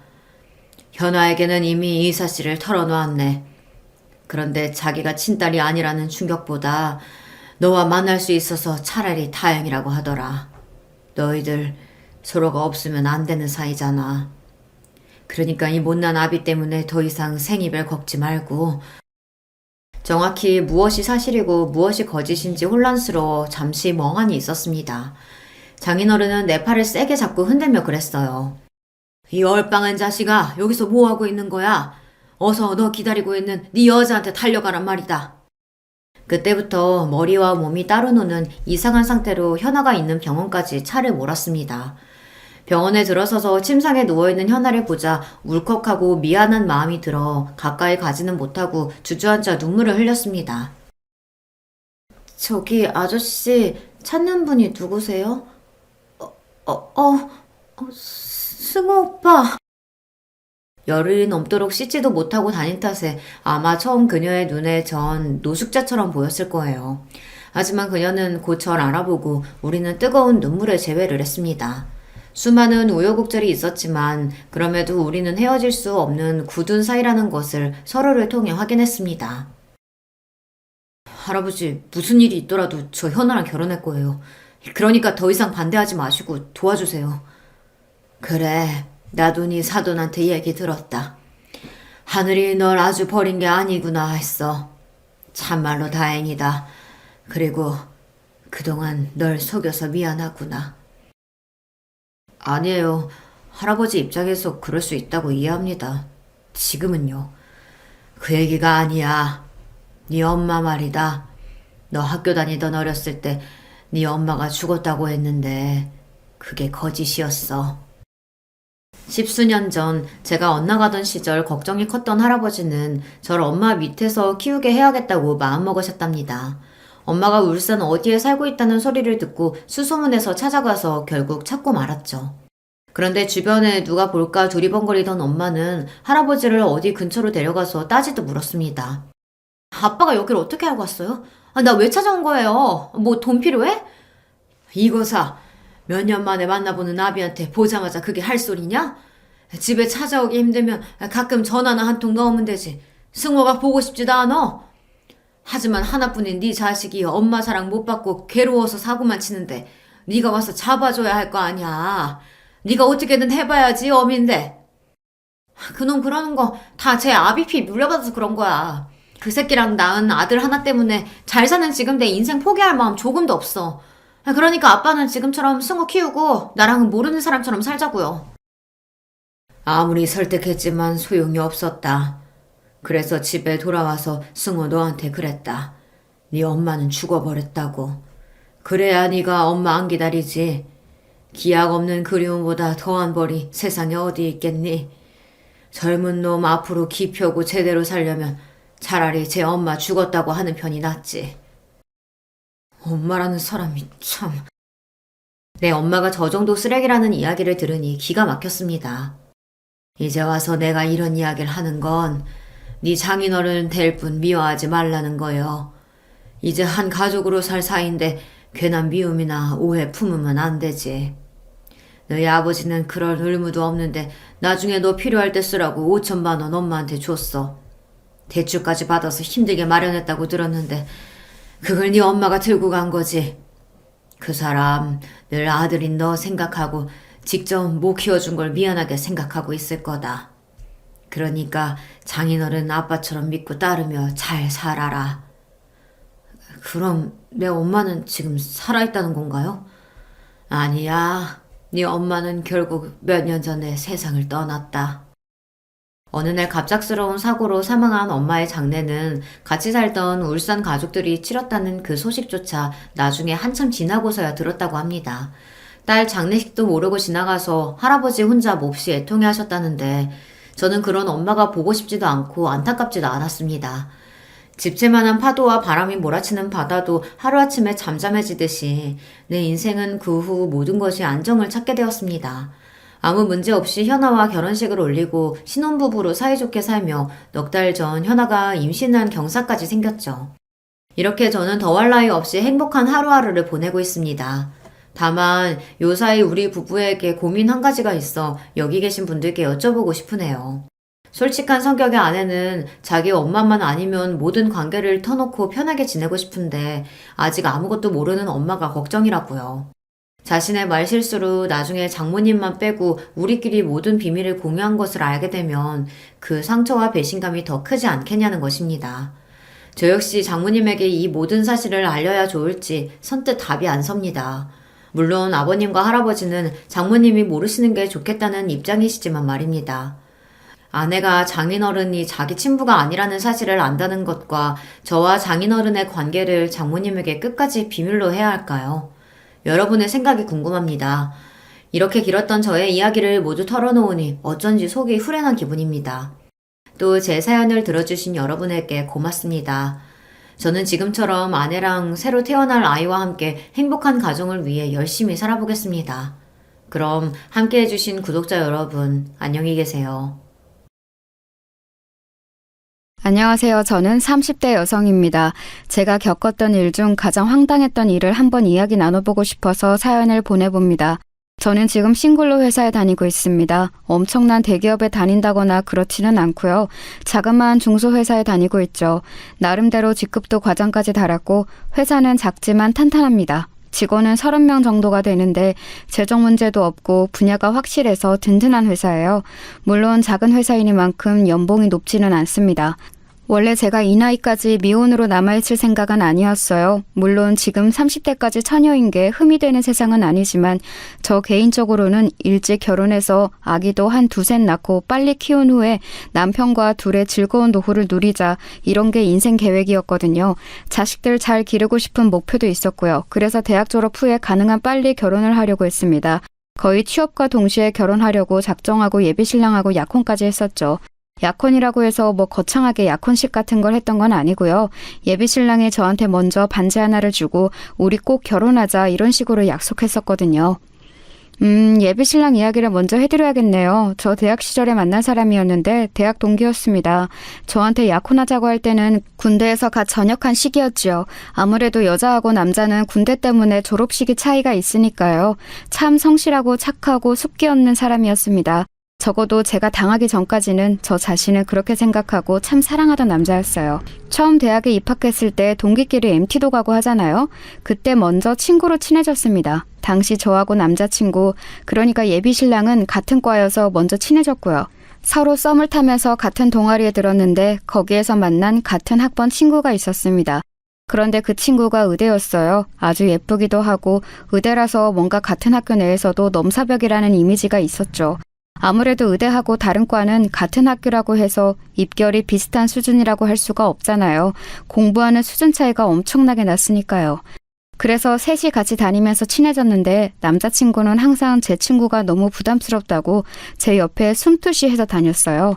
제 친구는 의대에 다니는 것도 그렇고 얼굴도 수수하니 예쁘장한 편이었거든요. 집안은 뭐 그렇게 잘 사는 편은 아니라는데 그래서 좀 힘들어하기는 했어요. 의대에는 잘 사는 학생들도 많고 애초에 부모님도 의사인 경우가 많아서 그 친구가 아무래도 힘든 모양이더라고요. 그래서 동아리 나와서 타과생들과 어울리면서 위로를 좀 받는 것 같았어요. 저는 그 친구가 안쓰러워서 잘해주려고 노력을 참 많이 했었죠. 의대라서 공부량은 타과 대비 넘사벽이었고 집안은 따라주지 않아서 학비를 벌기 위해 알바도 따로 해야 했고 그 친구도 참 많이 고생을 하고 있었거든요. 그런데 그런 상황에 남자친구는 제 옆에 숨어서 그 친구가 부담스럽다며 피하고 있으니 좀 답답하게 느껴졌었죠. 그 당시에는 그저 썸 타는 관계였던 남자친구하고 정식으로 사귀게 되고 난 이후에도 언제나 그랬어요. 처음보다는 좀 나아지기는 했지만 의대 친구는 저희랑 있는 걸 무척 좋아했는데 남자친구는 어색하고 대면대면해서 싫다고 자꾸만 자리를 피했죠. 의대 친구는 눈치가 빨라서 미리 다 알더라고요. 그래도 제가 너무 어색해하지 말라고 나랑 놀면 되지 않냐고 의대 친구를 달래서 같이 지냈거든요. 어차피 셋이 같은 동아리이기도 했고 그 동아리에 같은 학번이 저희밖에 없기도 했으니까요. 그리고 남편이 남들보다 조금 늦은 시기에 군대에 갔고 저는 의대 친구하고 더 붙어 다니면서 많이 친해졌어요. 원래도 친했지만 그 시기에는 진짜 베프처럼 지냈었죠. 그 친구는 그래도 의과대에도 친구가 많이 생긴 것 같았지만 제가 더 편하고 좋다면서 저하고 거의 다녔어요. 솔직히 저는 좋으면서도 싫은 면이 있긴 했었어요. 그 친구가 소박하고 얌전하게 생겼는데 그런데도 되게 예쁘장한 느낌이 있었거든요. 저도 나름 예쁘게 생겼다고 생각했지만 의대 갈 만큼 공부도 잘하는 얘가 그렇게 예쁘니까 솔직히 그 친구는 기다리면 의사 될 거고 100% 지내면 절대 나쁠 일도 없는 거라 좋긴 했는데 너무 스펙이 좋아서 곁에 같이 다니는 제가 좀 주눅들 때가 많았어요. 겉으로 보면 비슷비슷하게 예쁜데 까놓고 보면 의대하고 문과대였으니 그리고 그 친구도 그걸 알아서 좀 무줄될 때가 있기도 했었죠. 사실 의대 애들이 건방진 경우 엄청 많거든요. 다른 과 학생들은 같은 학교로도 안 치는 경우가 많았고 진짜 동무는 자기네 과만 진짜라고 생각하는 애들도 많았고요. 그 친구는 그 정도는 아니었는데 같이 다니다 보면 저하고 같은 수준으로는 전혀 생각하지 않는 그런 느낌이 참 많이 들기도 했어요. 그럴 때면 상당히 속상하기도 하고 애랑 같이 계속 친구를 해야 하나 싶기도 했지만 뭐 친구 사이라는 게 속상한 일 하나도 없이 유지되는 건 아니잖아요. 그래서 그냥 제 쪽이 조금 손해본다 생각하고 지내기로 했었죠. 그리고 남친이 전역하고 돌아왔어요. 그때 제가 졸업반이었고 졸업식 직후에 남친이 반지를 주면서 자기 대학 졸업하고 나면 바로 결혼하자고 하더라고요. 일종의 약혼이었죠. 저도 이 남자친구하고 결혼하고 싶다고 늘 생각해왔기 때문에 기쁘게 받아들였어요. 제가 졸업하면서 바로 칼취업을 했기 때문에 남자친구는 제가 다른 남자를 사귈까봐 불안했다고 하더라고요. 조금 더 능력 있고 잘난 남자들이 주변에 있을 게 뻔하니까요. 뭐 그렇게 큰 대기업도 아니고 중소기업에 취직했는데도 좀 불안해하더라고요. 그래서 제가 저를 믿어라, 난 너를 떠나지 않는다 하면서 안심시켜줬어요. 그러고 나서 2년 뒤 남자친구가 졸업했죠. 그 사이에 먼저 돈을 벌고 있던 제가 남자친구한테 용돈도 보조해주고 교재 사는 비용도 보태주고 그랬어요. 데이트 비용도 당연히 제가 다 냈고요. 이건 당연하다고 생각했고 지금도 불만은 없어요. 일단 제가 돈 버는 직장인이었고 남자친구는 학생이었으니까요. 남자친구도 처음에는 좀 부끄러워하다가 제가 그러지 말라고 나중에 네가 돈 잘 벌 건데 그때 날 책임져주면 되지 않냐고 했더니 알겠다면서 당당해지더군요. 남자친구는 그래도 학점 관리와 스펙 관리를 열심히 해서인지 바로 취업이 되었어요. 게다가 대기업에 취업해서 연봉도 상당히 높더라고요.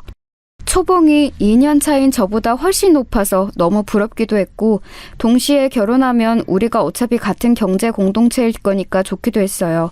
요즘 뭐 부부들이 반반 생활비 한다지만 그래도 어쨌든 돈 같이 모아서 집도 사고 하잖아요.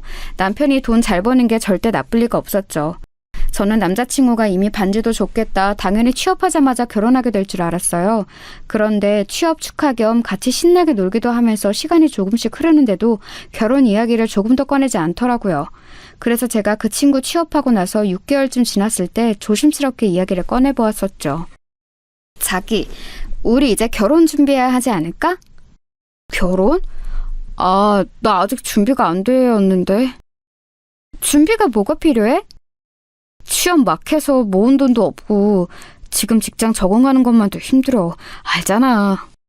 남자친구는 귀찮다는 듯이 말했어요. 저는 그 내용은 그럴 법하다고 생각했지만 남자친구가 말하던 그 귀찮은 듯한 태도가 너무 충격이었죠. 여태까지 남친이 그런 식으로 저한테 말한 적이 없었거든요. 워낙 순하고 착한 사람이었기 때문에요. 저는 그날 그냥 알았다고 하자 그날 밤 소가리를 좀 했었죠. 혹시 대기업에 취업해서 마음이 바뀐 건가? 그동안 뒷바라지 해왔던 나는 별로가 된 건가 싶었어요. 대기업에 들어갔으니 거기는 얼마나 예쁘고 상냥한 여직원이 많겠나 싶기도 했고요. 그날 밤 계속 잠도 못 자고 있다가 속상한 마음에 베프였던 의대 친구한테 전화를 했어요. 의대는 6년 과장이라 당시 친구는 졸업 관련으로 정말 정신없이 바쁠 때였죠. 하지만 그런데도 그 친구는 저한테 전화를 받아서 제 징징거림을 모두 들어줬어요. 친구는 침착하라고 남친이 지금 직장 처음 들어가서 너무 힘들어서 그런 걸 거라고 충고를 해주었죠. 원래 직장 처음에 들어가면 적응하기 힘든 거 너도 겪어봐서 알지 않냐는 말에 정신이 조금 들기는 했어요. 국가고시니 졸업이니 해서 힘들고 피곤할 텐데 이런 제 징징거림에 고민 상담을 해주는 베프한테 고맙기도 했고요. 저는 베프의 말을 듣고 남친을 믿었습니다. 실제로 남자친구는 아주 피곤하게 끝없는 야근에 시달리고 있었어요. 남친이 들어간 대기업은 초봉이 높고 이름값도 높은 곳이었지만 그 연봉을 괜히 주는 게 아니더라고요. 게다가 워낙 스펙 좋고 잘난 사람들만 들어와서인지 그 사이에서 성과를 내야 하는 게 너무 힘들다면서 남친이 힘들어했어요. 저는 옆에서 그럴 때마다 다독거려 주었고 남친은 저밖에 없다면서 하소연을 하고는 했었죠. 결혼 이야기는 당분간 하지 말아야겠다 싶기도 했어요. 저렇게까지 힘들어하는 사람 앞에서 결혼 이야기는 좀 너무한 것 아니겠어요? 물론 저야 하루라도 빨리 결혼하고 싶은 마음이 있었지만 양쪽 모두가 하고 싶어야 할 수 있는 게 결혼이었으니까요. 제가 다정하게 다독여주고 나면 남친은 고맙다고 저한테 고급스러운 명품 지갑 같은 걸 선물로 사다 주기도 했고 꽃다발이나 작은 액세서리 같은 걸 사주기도 했어요. 고마운 마음을 매번 표현해주는 남친 덕분에 저도 크게 불안하지는 않았었지요. 다 좋았는데 남친의 사고방식 같은 게 좀 변해가는 게 느껴지더라고요. 대기업에 있으니까 뭐든지 성과 위주라고 해야 할까요? 눈에 보이는 뭔가를 이뤄내지 않으면 회사에서 닥달을 당하니까 그런 회사 생활이 몇 년째 길어지면서 사람이 바뀌더군요. 저는 작은 회사에 다녀서 돈은 많이 못 받아도 그런 건 없었거든요. 동료 직원은 어떨 때는 친구 같기도 했고 사람들도 뭐 불만은 있지만 인간적으로 친밀하고 그런 사이였어요.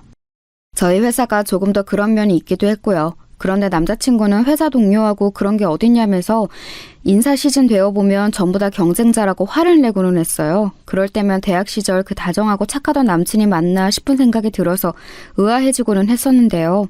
하지만 저한테는 항상 잘했으니까 뭐라고 할 마음은 안 생기더라고요. 사람이 환경에 따라 변할 때도 있는 거지 싶기도 했고요. 뭐 사람이 언제나 똑같은 상태로 평생 살 수는 없는 것 아니겠어요? 그러면서 거의 3년 정도가 지났을 거예요. 4년 가까이 지났던가? 아무튼 이제 회사에서도 남친이 신고 딱지를 떼고 어엿한 선임이 되어 있을 무렵이었죠. 이제는 정말로 결혼해야 하는 게 아닐까 하는 시기였어요. 제가 30 직전인 나이라서 더 늦어지면 아이를 낳을 때 고생할 것 같기도 했고 무엇보다 결혼을 30 넘어서 하고 싶지는 않았거든요. 웨딩드레스 입은 신부가 20대인 것과 30대인 건 분명히 다르다고 생각해서요. 그래서 제 생일날 저는 케이크와 꽃다발, 선물을 준비해서 남자친구와 같이 앉아있다가 미리 준비해두었던 반지를 꺼냈어요. 남자친구가 청혼하지 않는다면 내가 하지 뭐 라는 단순한 발상이었죠. 어차피 약혼할 때는 남친이 반지를 줬으니까요. 제가 반지를 꺼내서 내미니까 남자친구가 무척 놀라더라고요. 뭐 놀랐을 것 같기는 해요. 아무리 그래도 여자 쪽이 먼저 반지 맞춰서 청혼하는 경우는 많이 없으니까요. 웨딩밴드를 미리 맞춰서 제작했다. 우리 커플링도 대학 때 맞춘 거밖에 없지 않느냐 설명하고서 저와 결혼해달라고 익살스럽게 고백했죠. 남자친구는 좀 망설이는 얼굴이었지만 알겠다고 하고서 반지를 받아 끼웠어요. 이제 나는 예비 신부, 남친은 예비 신랑이 되었다는 사실에 저는 너무 좋아서 기뻐 죽을 것 같았죠. 아주 어릴 때부터 하고 싶었던 결혼을 드디어 사랑하는 사람과 이루게 되었다는 것이 좋았거든요. 하지만 묘하게 결혼을 약속하고서 준비를 하기 위해 제가 동분서주하기 시작한 그때부터 예비 신랑이 심드렁해지더군요. 원래는 저한테 작은 선물도 많이 해주고 자주 불러내서 같이 밥 먹고 데이트하는 일이 무척 많았었거든요.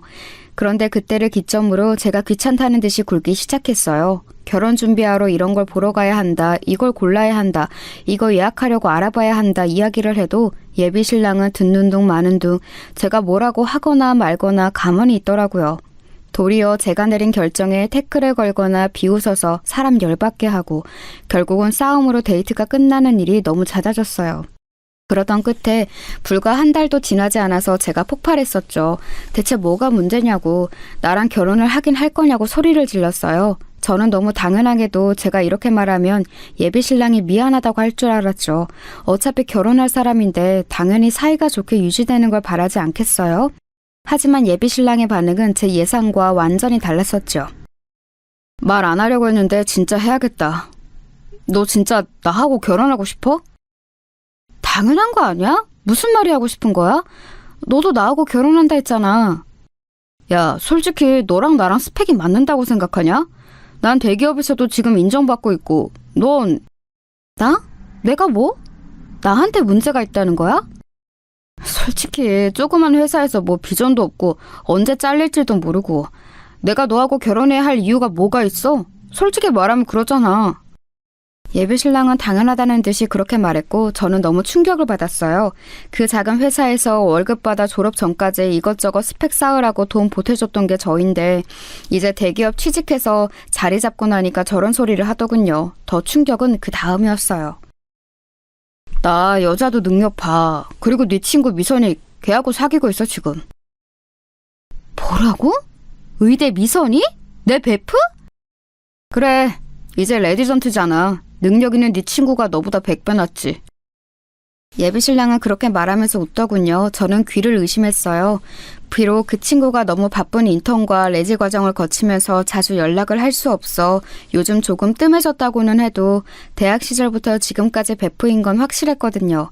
대학 시절에 남친은 도리어 그 친구가 부담스럽다면서 자리를 피했었는데 지금 와서 사귄다고 하니까 믿을 도리가 없었어요. 제가 믿지 못하겠다면서 소리를 지르고 그 자리에서 친구한테 전화를 했는데 전화를 받은 친구는 말없이 있다가 그래, 나 네 예비 신랑이랑 사귀고 있어 라고 말하고서는 끊어버리더라고요.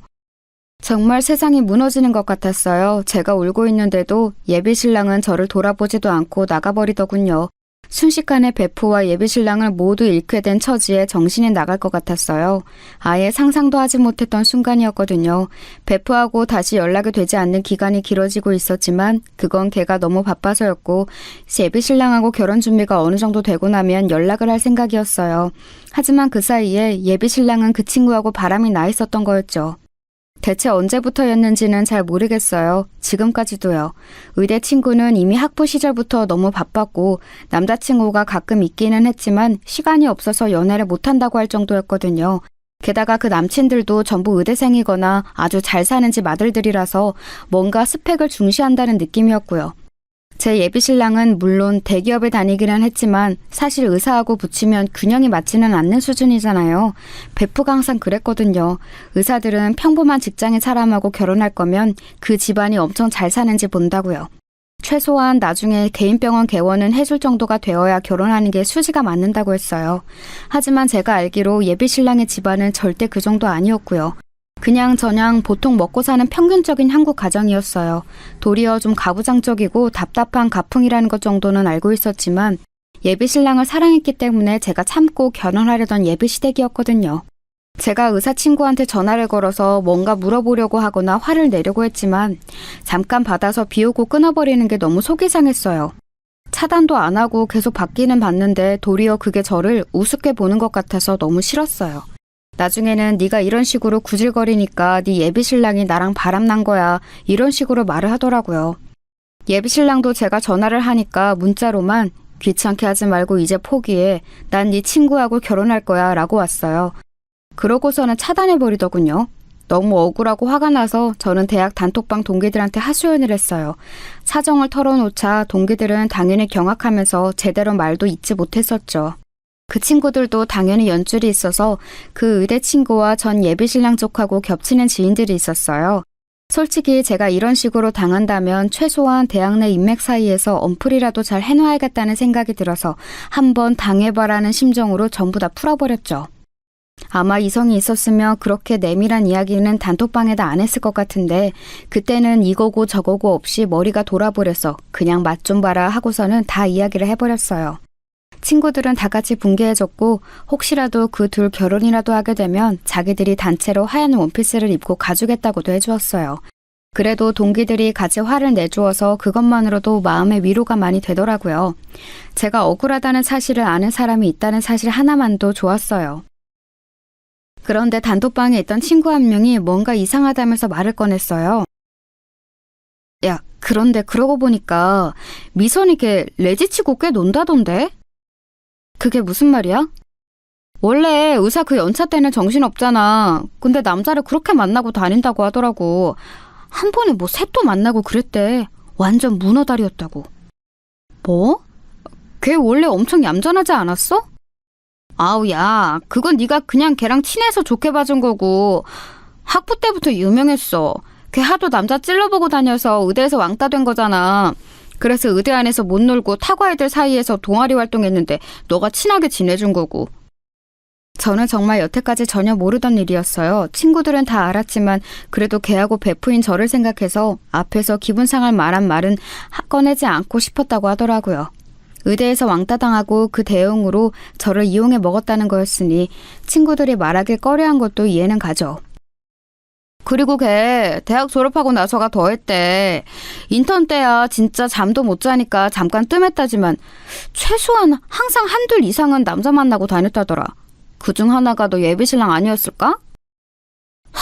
그 새끼 이제 예비신랑이라고도 하지마. 그냥 전남친. 아 진짜 싫다. 그래, 결혼 약속했던 사실 자체도 잊어버려. 와, 진짜 둘 다 너무 나쁘다. 그 의대 친구하고 공통 지인이 있는 친구들이 합세해서 이야기를 더 자세히 들어보니 정말 가관으로 놀고 다니는 모양이더라고요. 자기는 스펙업을 하려고 어학원에 다닌다, 뭐 취미생활로 라틴 댄스를 배운다, 소모임에 나간다 어쩌고 하면서 나가는 모임마다 남자를 꼬시고 다녔다고 해요. 너무 많이 만나고 다녀서 그만큼 이래저래 트러블도 많았는데 병원으로 찾아와서 머리채를 잡은 여자도 있었더라고요. 저처럼 결혼 약속 단계에서 엎어진 커플도 있었지만 아예 결혼식을 올린 남자하고 바람이 나서 파혼된 곳도 있었고요. 결혼식 전에 깨쳐서 차라리 다행이라고 해야 하니 나는? 차라리 다행일 수 있어. 네 남친은 걔한테 얼마나 쉬운 먹잇감이었겠니? 근데 그동안 안 건드린 건 그만큼 마음에 드는 구석이 없어서였을 텐데 혹시 뭐 반지 줬다 이런 말 했어 걔한테? 이상하게 주인 있는 남자를 더 꼬시는 것 같더라. 아 맞네. 이야기했어. 베프였으니 이런저런 이야기를 정말 많이 하는 편이었죠. 남친 군대 전역 직후에 저한테 반지 주면서 결혼 약속했던 것도 당연히 이야기했었고 남친이 취업하고 나서 결혼 생각한다는 사실도 이야기했고요. 아마도 그 사이 언제쯤에 의사 친구가 남친을 꼬시려고 마음을 먹었을 거고 실행이 옮겨서 둘이 만나기 시작했을 거고요. 야 걱정 마. 걔 남자 하나둘 아니라서 네 전남친 아마 골탕 먹을 거다. 내가 장담해. 친구가 단호하게 이야기를 해주어서 저는 마음이 조금 풀렸어요. 솔직히 저는 병원까지 찾아가서 머리채 잡을 용기도 없었고 그냥 속 타고 화만 나는 상황이었거든요. 하지만 어찌되었든 그 둘이 잘 안 될 거라는 확신에 찬 말을 들으니까 조금 속이 나아졌죠. 동기들한테 털어놓고 실컷 언플을 해놓고 나서도 분이 풀리지를 않았어요. 하지만 제가 사실상 할 수 있는 일은 그 이상이 없었지요. 제가 그전 남친하고 법적으로 혼인관계였던 것도 아니고 아무리 결혼 약속을 했다고는 해도 남들이 보기에는 그저 사귀는 사이였을 뿐이니 다른 여자로 갈아탔다고 해도 그걸 가지고 법적 처벌이니 뭐니 할 수는 없잖아요.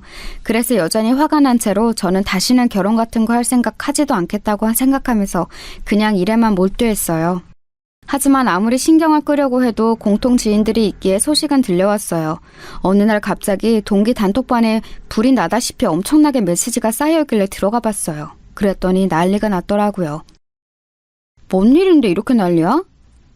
아, 그게 미선이 관련된 일인데 제가 들어가니까 갑자기 애들이 말을 조심하는 눈치이기에 저는 어리둥절해서 물었고 친구 하나가 망설이다가 대답해줬어요. 아무래도 그전 베프와 관련한 일이었기에 피해 당사자였던 저 앞에서 말하기가 망설여졌던 거였겠죠. 걔 임신했다더라고. 지금 그래서 병원도 휴직하고 좀 쉬어야 하는 모양이던데. 설마 그 새끼야? 지금 상황 봐서는 그런 것 같아. 와, 미친놈. 임신 4개월이라고 하더라. 친구가 머뭇거리며 전해준 말에 귀가 다시 한번 막혀왔어요. 아직 헤어진 지 2달도 되지 않는 상황. 임신 4개월이라면 그 전에 이미 잠자리를 했다는 이야기죠. 아니, 약혼녀 친구하고 바람난 놈이니 당연히 잠자리야 했겠는데 그걸 현실적인 증거로 눈앞에 접한다는 건 또 다른 문제였어요. 속이 뒤집히려고 했죠. 그래서 지금 결혼하려고 준비한다나 봐. 그 새끼 스펙 따지고 조건 엄청 따지는 놈인데 걔랑 결혼하려고 임신 공격한 거 아니야? 일부러? 가능성 있지. 의사 안에 만나기 쉽지 않으니까. 아무래도 먼저 임신시키고서 결혼하려고 일부러 피임도 안 했을 수도 있고. 아, 진짜 더러워.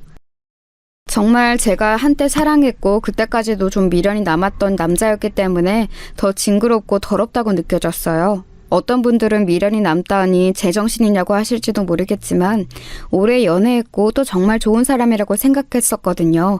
지금 잠깐 정신이 나간 거 아닐까, 그냥 좀 가만히 기다리다 보면 정신 차리고 받아달라고 무릎 꿇고 빌지 않을까 하는 마음이 안 생길 수가 없었죠.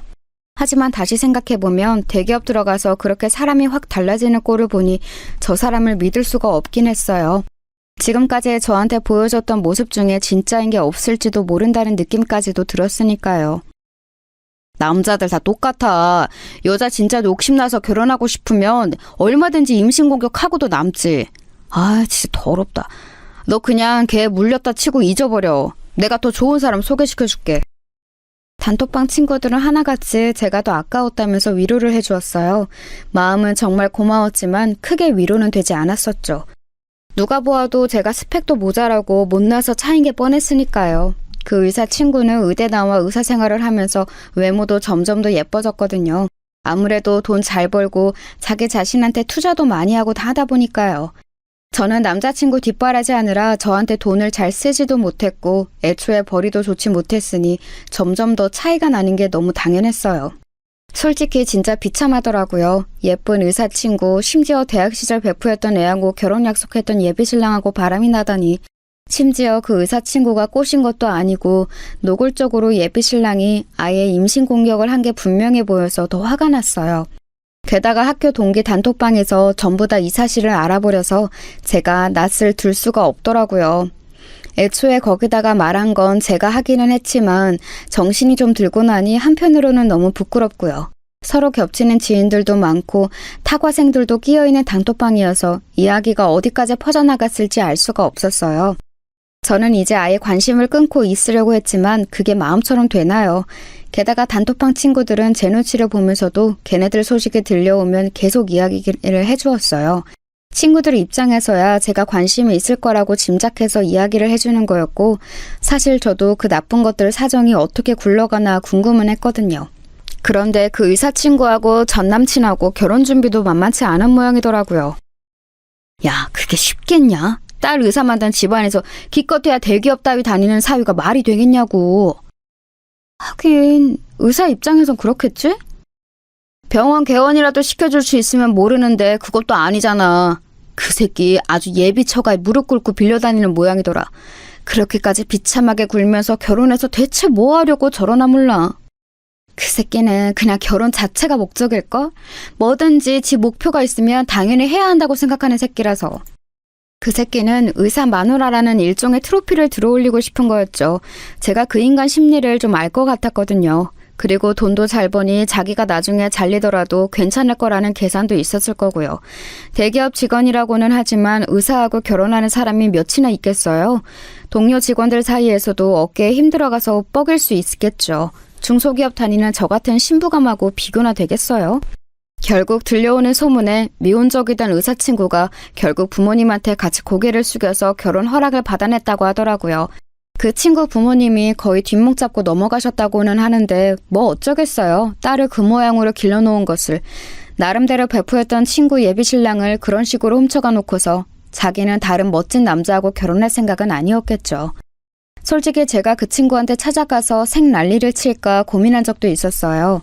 처음에 예비신랑이 저를 차고 나서 거의 일주일은 잠을 아예 못 자고 날밤을 새웠거든요.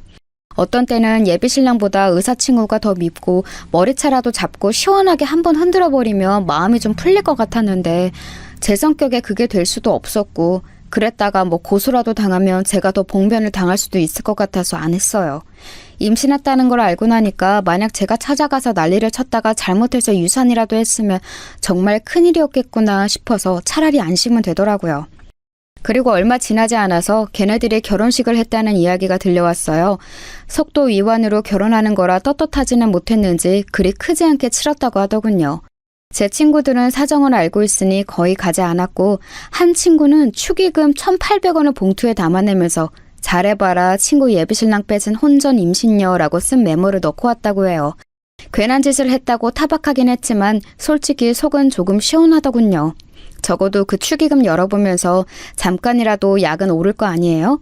어쩔 수 없이 다녀온 공통 지인들 말을 들어보니까 신랑 쪽 부모님은 아주 좋아서 싱글벙글인데 신부 쪽 부모님은 얼굴이 거무죽죽하게 죽어서 거의 돌아가실 것 같은 표정이셨다고 하더라고요. 의사 딸이 혼전 임신으로 택도 없는 신랑감을 데려왔으니 어쩔 도리가 없는 거였겠죠. 그러고 나서는 친구들이 하나같이 입을 다물었어요. 슬슬 걔네들 이야기를 꺼내지 않는 게 저한테 더 배려하는 거라고 생각을 했었나 봐요. 제가 그래도 평소에 행동을 잘했구나, 인덕을 쌓았구나 라고 느꼈던 게 친구들이 하나같이 저를 배려하는 게 느껴져서였죠.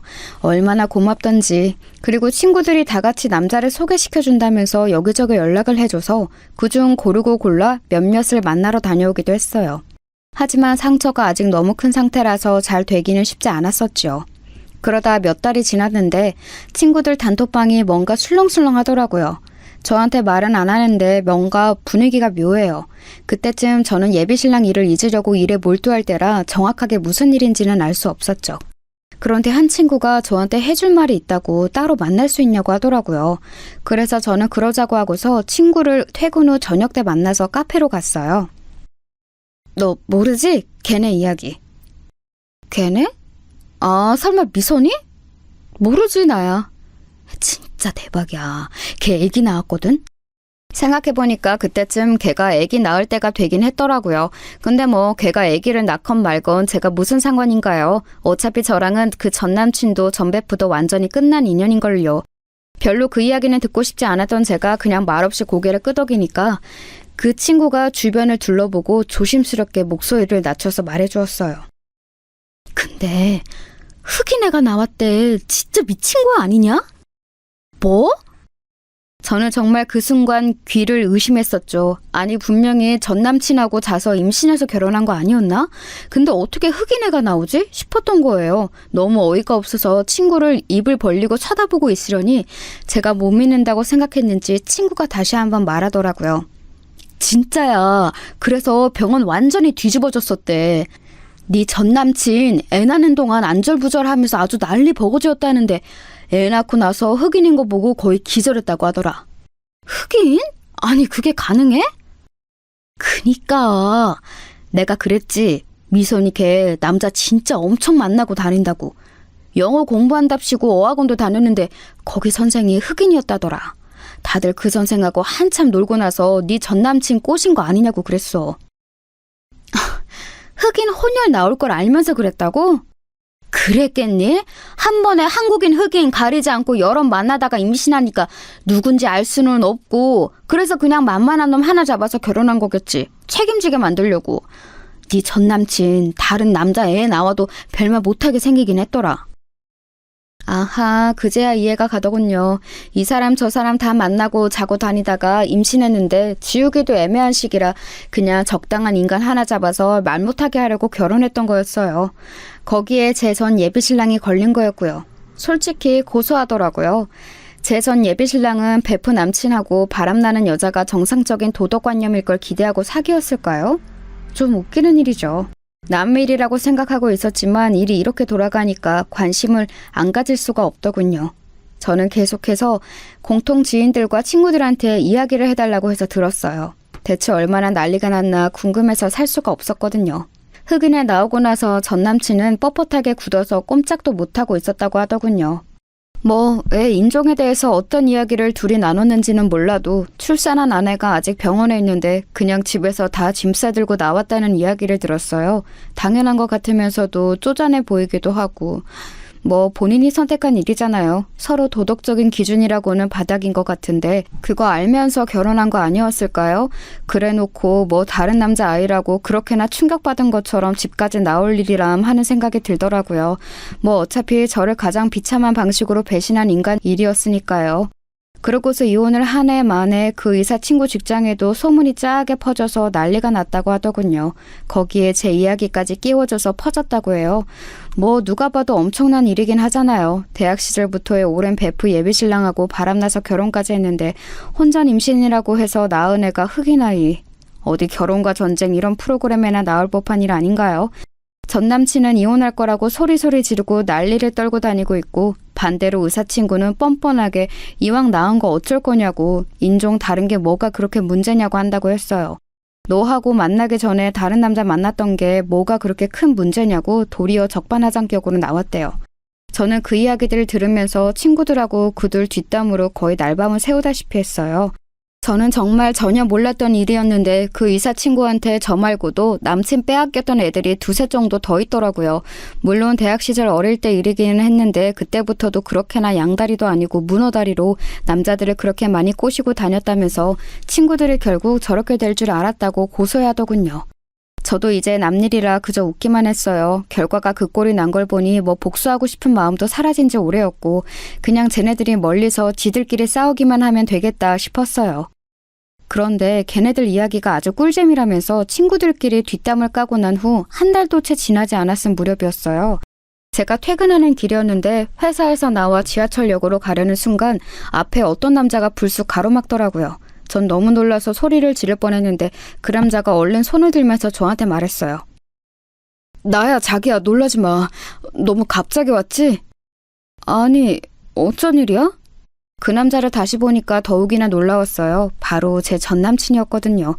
저까지 차고서 결혼한 놈이 갑자기 왜 찾아왔나 저는 의심스러운 눈으로 쳐다봤지요. 그랬더니 전남친은 불안한 얼굴로 눈을 굴리더니 머리를 갑자기 숙이더군요. 자기야, 내가 말하자면 복잡한데 그게 나 걔랑 이혼했어. 이혼했다고? 정말이야? 말도 안 되는 소리였어요. 제가 그 이야기를 들은 지 얼마 되지도 않았는데 제가 이야기를 들은 날 곧장 이혼 서류를 썼어도 아직 숙려기간도 지나지 않았을 시기였죠. 더군다나 그 의사 친구가 절대 쉽게 놔주지도 않았을 게 뻔했어요. 정상적인 애아빠로 들어앉히려고 발목 잡은 건데 거기에 넘어갈 정도로 멍청한 놈을 놔줄 리가요. 적당히 달래다가 시간 지나면 포기하겠지 싶어서 기다리고 있겠죠. 전 남친은 제가 되묻자 뭔가 찔끔한 얼굴로 고개를 숙였어요. 아니 그게 이혼하려고 노력 중이야. 정말이야. 이혼하려고 생각만 하고 있는 거 아니고 걔가 이혼은 해주겠대? 소송이라도 할 거야. 걔가 유책이니까 이혼은 확실히 할 수 있어. 그러니까 왜 지금 와서 이혼하려고 해? 네가 원하던 능력 있는 아내잖아. 의사 아내를 네 주제에 어디 가서 또 구하게? 이왕 이렇게 된 거 저는 차단되어서 그동안 못 퍼부었던 말을 제대로 한번 퍼부어보자 싶었습니다. 사실 의사 친구도 물어뜯고 쉽게 믿기는 했지만 가장 큰 문제는 전남친 아니었겠어요? 지가 정신만 똑바로 박혀 있었다면 절대로 저를 버리고 이런 식으로 떠날 리가 없었죠. 제정신이 아닌 놈이니까 애초에 저를 무시하는 마음이 컸으니까 낼름 의사 아내 만든다고 도망가 버린 거였다고밖에 볼 수 없었어요. 제가 날카롭게 반문하자 전 남친은 당황해서 얼굴이 시뻘개지더군요. 목소리 좀 줄여. 자기 직장 사람들 듣겠다. 그게 뭐 어때서? 난 잘못한 거 없어. 잘못은 네가 했지. 저는 어차피 직장 사람들이 다 제 파혼에 관한 사실을 알고 있었어요. 직장이 워낙 작은 곳이고 동료들하고도 친구처럼 지내는 곳이라서 미주알 고주알 다 이야기를 해놨었지요. 그래서 지금 와서 전 남친에 대한 소문이 퍼진다고 해도 정말 아무런 상관이 없었어요. 가능하다면 전 남친 직장 그 대기업까지 쫓아가서 이 새끼가 무슨 짓을 했는지 소리소리 지르면서 다 알리고 싶었지만 제 신경이 더 피곤할 게 뻔해서 그만두었을 뿐이었죠. 알겠어. 진정해. 나 할 이야기 있어서 왔어. 뭔데? 다시 나랑 만나주면 안 될까? 내가 정말로 잘못했어. 뭐? 전 남친은 아주 불쌍한 얼굴을 하고서 저를 쳐다보고 있었어요. 이혼도 안 한 주제에 지금 저한테 다시 만나달라고 하면서 저렇게 뻔뻔한 표정을 하고 있다니 믿을 수가 없었죠. 너 지금 이혼도 안 했다며. 지금 나한테 불륜녀 되라는 소리야? 아니, 그보다 너 나한테 정말 미안하기는 해? 미안하면 네가 나한테 얼굴 빳빳하게 들고서 이런 소리를 하면 안 되지. 자기야, 나 좋아했잖아. 자기가 청혼할 만큼 나 좋아하지 않았어? 다시 만나면 되잖아. 전 남친은 제 반응을 예상하지 못했다는 듯이 당황한 얼굴이었습니다. 그 얼굴에 제가 더 황당했죠. 대체 이 새끼는 날 뭘로 보고 있었던 거지? 싶었어요. 그러니까 제가 먼저 결혼하자는 말을 꺼냈기 때문에 사귀는 동안 제가 더 성의를 다하고 배려했기 때문에 제가 지를 죽을 만큼 사랑하는 줄 착각하고 있었던 모양이에요. 물론 사귀는 동안 정말 사랑했던 것은 맞지만 그랬기 때문에 그런 식으로 더럽게 차였을 때 완벽하게 마음을 떼어냈다는 사실도 예상하지 못했던 걸까요? 인간이 어떻게 저럴 수가 있는 건가 싶어서 저는 어이가 없어서 말없이 전 남친을 노려봤어요. 자기야, 내가 이렇게 빌게. 나하고 결혼해줘. 내가 이혼하고 나서 자기한테 정말 잘할게. 이혼 어차피 금방이야. 제가 아무런 반응이 없자 뭔가 잘못되었다고 느꼈는지 전 남친은 좀 다급한 얼굴이 되더군요. 자기가 대기업 취직하고 나서 잘 나간다고 생각한 이후에는 저한테 단 한 번도 저 자세를 보인 적이 없는 인간이거든요. 그런데 그때는 아주 비굴하다고 생각될 정도로 저한테 허리까지 굽혀가면서 미안하다고 몇 번이나 이야기를 하더라고요. 거의 무릎을 꿇을 기세로요. 퇴근하는 길이라서 지나가는 사람들이 다 쳐다보니까 부끄럽긴 한지 여기저기 흘끗거리면서 굽실거리는데 황당하기도 하고 어처구니도 없고 이럴 거면 애초에 제 친구하고 바람이 나면 안 되었던 거였죠. 저는 너무 어이가 없어서 전화를 꺼내들어 의사친구 번호를 눌렀어요. 그 친구는 건방지게도 제 번호를 차단도 안 하고 전화를 할 때마다 꼬박꼬박 받아서 저를 비웃었거든요. 이번에도 역시 제가 전화하니까 받더라고요. 그런데 제가 건 건 영상통화였죠. 어쩐 일이니? 야, 잠만 말고 네 남편 여기 온 거나 봐. 그러고서 바로 전화를 돌려서 전 남친 낯짝을 보여줬어요. 화면에 자기 모습이 비치니까 전 남친은 화들짝 놀라서 얼굴을 가렸지만 이미 늦었죠 뭐. 그러게 누가 이런 식으로 찾아와서 구질구질하게 굴렸나요? 야, 너 되게 구질거렸나 보다. 네 남편 여기까지 와서 나한테 만나달라고 하는 거 보면. 야, 너 거기서 뭐해? 다른 남자 그것도 흑인 애새끼 낳아놓고 뭔 큰 소리야. 전 남친은 열이 받았는지 꽤 큰 소리를 내더라고요. 주변 지나가는 사람들이 다 쳐다볼 정도로요. 저는 사람들이 오해할까봐 손사래를 치면서 통화하는 사람하고 이야기하는 거라고 얼른 이야기했는데 꼴이 좀 우습더군요. 너 두고 봐 너? 그렇게 부들부들 떨리는 목소리로 외치고서 의사친구가 전화를 끊었어요. 스피커를 최대치로 올려놨던 덕분에 아주 길거리가 쩌렁쩌렁 울렸죠. 전 남친은 제가 그렇게 정없이 나올 줄은 몰랐다느니 어떻게 이런 식으로 자기한테 굴 수가 있냐느니 난리가 났는데 저는 들은 척도 안 했어요. 결국은 혼자 피를 토할 정도로 떠들다가 결국 반응 없는 저한테 지쳐서 도망치듯이 자리를 떠나더라고요. 그러게 누가 바람나서 다른 여자랑 결혼한 놈이 전 여친한테 찾아오라고 했나요? 그러고 나서 친구들 단톡방에 그 이야기를 했더니 아주 불이 났어요. 다들 그 의사친구하고 제 전 남친 욕하느라고 정신이 없었죠. 몇 날 며칠을 그 둘 욕으로 단톡방에 날려왔는데 결국 그 한 달 뒤쯤 걔네들이 정말로 이혼 절차를 밟고 있다고 하더라고요. 둘 다 모은 돈도 별로 없이 개털이라 생각보다 이혼은 쉬울 것 같다고 대신 여자 쪽에 양육비를 달라는 적반하장 주장을 하고 있어서 전 남친이 기가 막혀 죽으려고 한다고요. 저는 그냥 그 이야기를 듣는 게 꿀잼이기는 했어요. 결국 이혼을 하기는 했는데 시달려서 아주 너덜너덜해졌고 그 과정에서 자기 회사에도 사정이 다 알려졌다고 했어요. 의사 안에 맞는다고 회사에서도 얼마나 자랑을 했겠어요. 근데 뭐 흑인 애 낳은 아내라는 게 알려졌으니 다 망했죠. 저는 그냥 피해자일 뿐이지만 그래도 그런 일이 생겨 그 인간 됨됨이도 알게 되고 결혼도 안 해서 참 다행이라고 생각이 들더라고요. 모든 일이 나쁜 면만 있지는 않은 것 같아요.